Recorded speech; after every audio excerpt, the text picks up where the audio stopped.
Hi guys, uh, good day. I'm just gonna mute this. Don't need to hear myself. Got an echo. Um,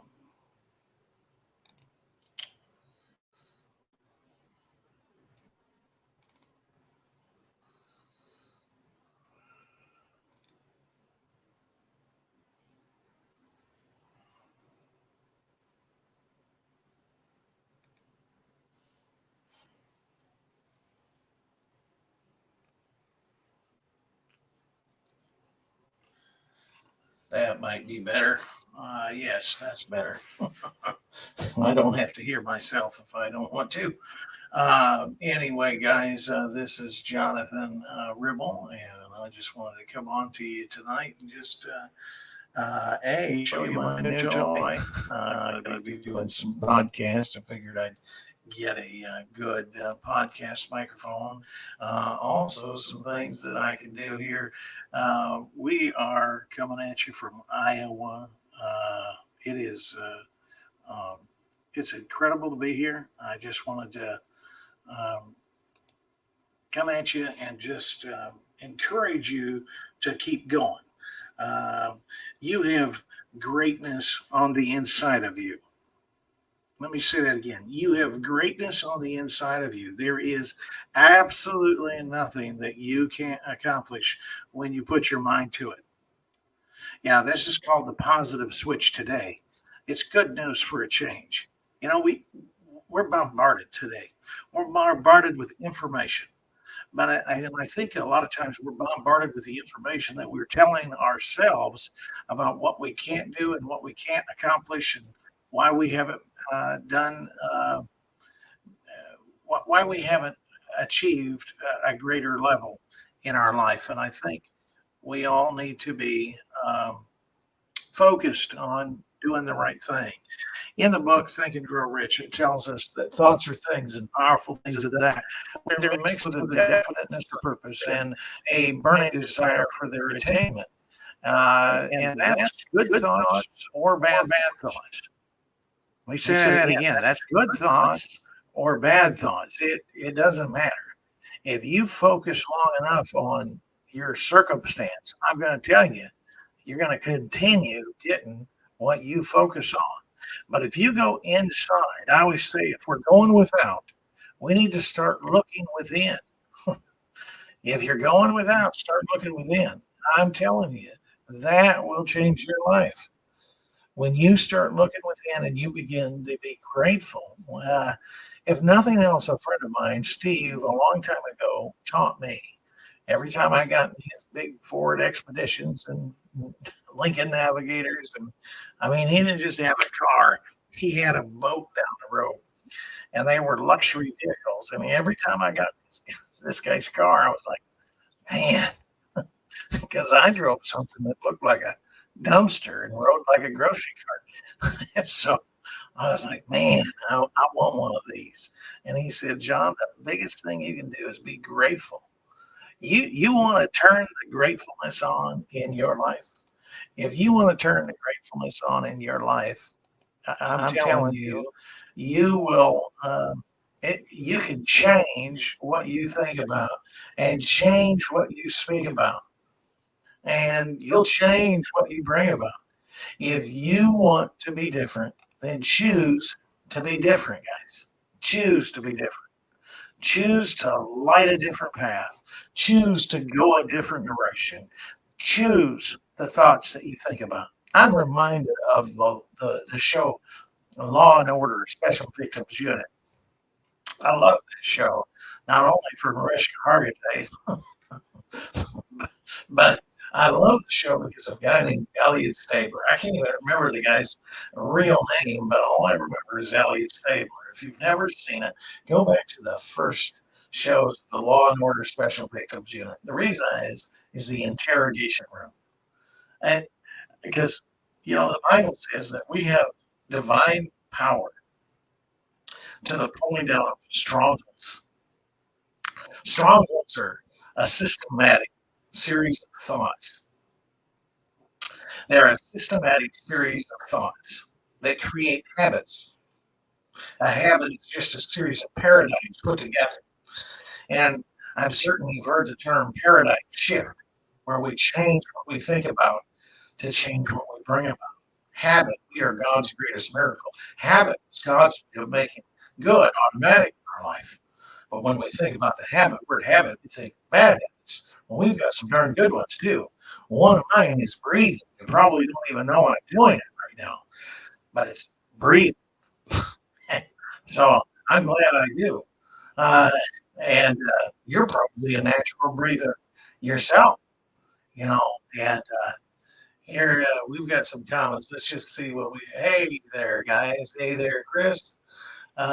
Hey there, Facebook user. I don't know who you are right now, but Mary's on here. Hi, Mary. Somebody's shouting out your name, but you know the uh, but thoughts become things, guys.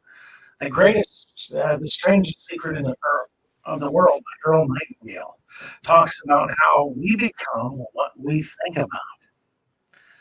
Now, there's a seed, time, harvest in a garden of the mind. Let's suppose you thought of an elephant. Aren't you glad that the elephant doesn't show up the minute you think about it? You know, we can become what we think about. I'm glad I don't become an elephant immediately. I'm glad. Hi, Lisa.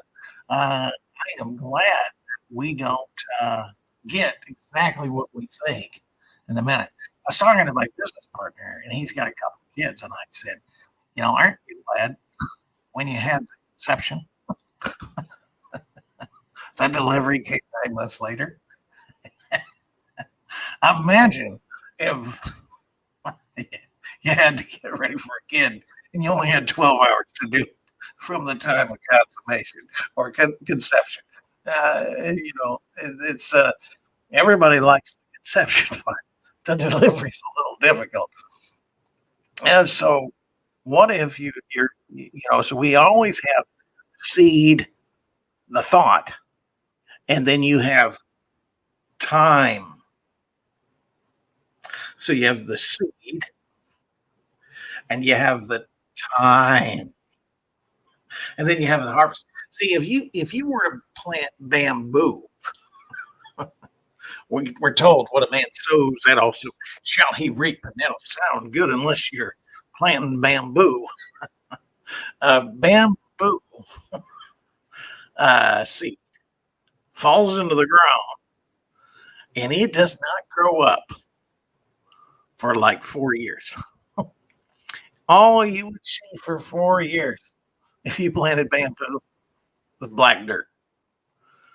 See, in the area that it's in, nature is something else. Nature makes no mistakes.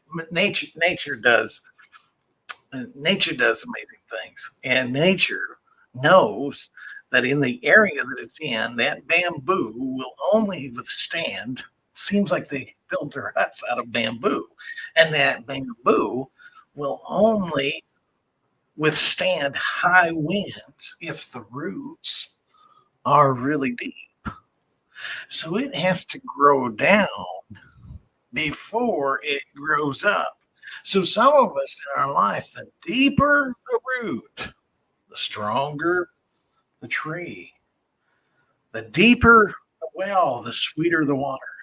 The deeper I go, the taller I grow. The higher I'll grow. It doesn't seem to be working, John. I'm doing all the stuff, and I'm reading all the books, and I'm listening to all the tapes, and I'm struggling here. It's not working. And I'm telling you, if you keep moving forward, you will find your life will begin to change, and you will begin to take a different route. But you've got to hold image in your heart. Helen Keller said, the one thing worse than being blind was having our sight yet have no vision. Powerful. Powerful. Viktor Frankl I'm going to say that again. Helen Keller was asked, What's worse than being blind? She thought for a moment. She said, the only thing I could think of being worse than being blind is to have my sight and lose my vision. You know, I had a friend. His name was Sherm, and Sherm was as blind as a bat. I mean, he couldn't see nothing. But boy, he had the Bible memorized from front to back. And if I quoted a verse, he'd be like, "Nope, you're wrong." It says this, and lo and behold, I'd open up mine. And he'd be reading mine, telling me what. So that he had vision. He had senses that, I mean, they came to his aid. But Helen Keller said, the worst thing about than being blind is having your sight and losing your vision. So thoughts become things, and powerful things of that when they're mixed with a definiteness of purpose, persistence, and burning desire for their attainment. See, it only takes one person. It only takes one person. It only takes one stroke of the wheel. It only takes one roll of the dice. It only takes one. And if you keep moving forward, if you keep doing what God has called you to do from the foundation of the earth, there is no power on earth or in heaven that can thwart an idea whose time has come. So thoughts become things. So what do we think about? We have divine power to the pulling down of strongholds, casting down vain imaginations, and bringing everything captive to obey us. So I sure hope it lifted your spirit. My name is Jonathan. We'll talk soon. Have a great day.